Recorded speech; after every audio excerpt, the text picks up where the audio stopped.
महाराष्ट्र से लेकर झारखंड तक एनडीए की बल्ले बल्ले।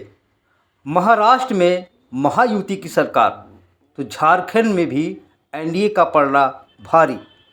चल गया सीएम योगी का नारा, बटेंगे तो कटेंगे। विपक्ष को नहीं मिला सीएम योगी के बयान का कोई काट। हिंदुत्व है और हमेशा उसका परचम लहराएगा। महाराष्ट्र और झारखंड के साथ साथ उत्तर प्रदेश में 9 सीटों पर उपचुनाव खत्म हो गया है और 23 नवंबर को नतीजों का इंतज़ार है। लेकिन उससे पहले जो एग्जिट पोल आया है उसमें तीनों ही जगह पर बीजेपी को फ़ायदा मिलता दिख रहा है। लिहाजा बीजेपी गठबंधन के नेता गदगद हैं और विपक्ष हैरान और परेशान है। ज़्यादातर एग्जिट पोल नतीजों में नहीं बदलता, लेकिन कुछ सीटों का ही फर्क देखने को मिलता है। लिहाजा दोनों राज्यों में एनडीए की सरकार बनती दिखाई दे रही है। महाराष्ट्र और झारखंड में वोटिंग प्रक्रिया खत्म हो गई है। महाराष्ट्र में जहां 288 सीटों के लिए मतदान हुआ, तो वहीं झारखंड में बुधवार को दूसरे फेज के तहत 38 सीटों पर वोटिंग हुई। दोनों राज्यों के नतीजे 23 नवंबर को आएंगे। इससे पहले एग्जिट पोल के आंकड़े सामने आ गए हैं। सबसे पहले बात 2088 विधानसभा सीट वाले महाराष्ट्र की करें तो चाणक्य और जेवीसी अपने एग्जिट पोल में महायुति को बढ़त मिलता दिखाई दे रहा है। सबसे पहले बात 288 विधानसभा सीटों वाले महाराष्ट्र की करें तो चाणक्य और जेवीसी अपने एग्जिट पोल में महायुति को बढ़त मिलने का अनुमान दिखा रहे हैं। वहीं झारखंड में भी एग्जिट पोल के अनुसार बीजेपी के नेतृत्व वाली एनडीए गठबंधन की सरकार बनती दिखाई दे रही है। उधर उत्तर प्रदेश की 9 विधानसभा सीटों पर भी उपचुनाव के लिए वोटिंग खत्म हो गया। एग्जिट पोल के मुताबिक यूपी में बीजेपी को फायदा मिलता दिखाई दे रहा है।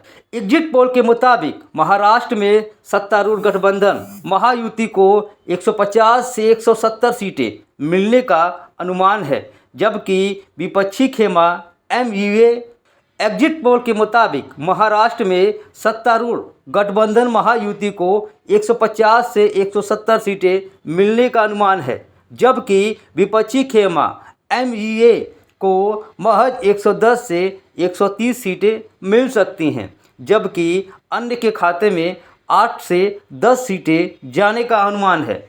चाणक्य के एग्जिट पोल के मुताबिक महायुति को 152 से 160 मिले। चाणक्य के एग्जिट पोल के मुताबिक महायुति को 152 से 160 सीटें मिली, तो एमयूए को गठबंधन को 130 से 138 सीटें मिलने का अनुमान है। वहीं अन्य को 6 से महज 8 सीटें मिल सकती हैं। जेवीसी के एग्जिट पोल के मुताबिक महायुति को 159 सीटें, एमवीए को 116, जबकि अन्य को 13 सीटें मिलने का अनुमान है। बात मराठवाड़ा रीजन की करें तो यहाँ पर 46 सीटों में से 19 सीटें महायुति को, 25 सीटें एमवीए को, तो 2 सीटें अन्य को मिल रही हैं।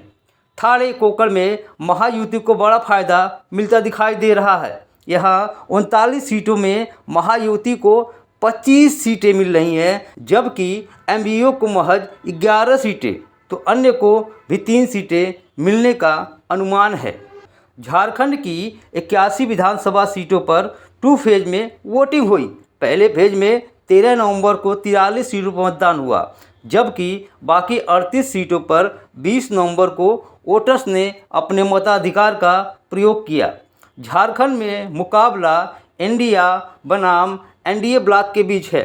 भाजपा ने सत्ता हासिल करने के लिए कई वादे किए हैं, जबकि हेमंत सोरेन सरकार अपनी सत्ता बचाए रखने की कोशिश में है।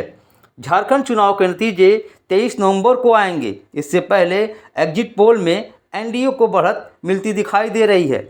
एग्जिट पोल के आंकड़ों के अनुसार झारखंड की 81 विधानसभा सीटों में एनडीए के नेतृत्व में 42 से 47 सीटें मिलने का अनुमान है।